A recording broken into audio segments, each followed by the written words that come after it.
verses 12 to 14. It is not that I have already taken hold of it, or have already attained perfect maturity, but I continue my pursuit in hope that I may possess it, since I have indeed been taken possession of by Christ Jesus. No, haog gihapon kayo sa ato ang kay mga pilgrims of hope. No? I hope. Ang ato ang panaw sa kalibutan, ang ato panaw sa kinabuhi sa pagtuo, dili pa perfecto, dili pa kunhay. Nagpadayon kita, nag-uswag kita, nag-disog kita. I am using the mga lawong-lawong na pulong. No? We continue our journey, but as we continue our journey, we are always mindful of our destiny and hopeful in order to attain it. That the perfection that we want to achieve is a process. No? Na ay rise and fall. Na ay mga iskierda, na ay mga liko-liko, na ay daghan kayo. Pero padayon gihapon ang Ginoo, pahayang padayan sa iyang gugma. Pinaagi sa iyang kaluoy. Kung kanang mong kaluoy, mao na itong ako'y atong hatagan diha sa ato ang Ebanghelyo. No? Mao na kinadakan kayo nga punto na ipahimugatan sa atong Ebanghelyo. Now I continue reading. Brothers and sisters, I for my part do not consider myself to have taken possession. Just one thing, forgetting what lies behind, but straining forward to what lies ahead. I continue my pursuit toward the goal, the prize of God's upward calling in Christ Jesus. Normal kayo ni Bacon na, do not look back. No? Do not look back.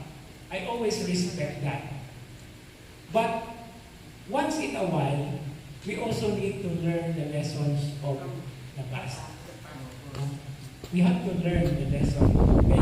So, wala ko pag-uswag kung hindi na ito inumduman itong mga hitabo sa nanagi. No, kanunay ganihan ko na itong buhaton. So, para ito, balik no? Okay. But the most beautiful thing is straining forward to what lies ahead. So, may straining forward. Pagsala. Pugon. Meaning to say, na ay disiplina. Na ay gidungang na itawag na ito. I call it pag-antos. Sama sa pagiging kanina.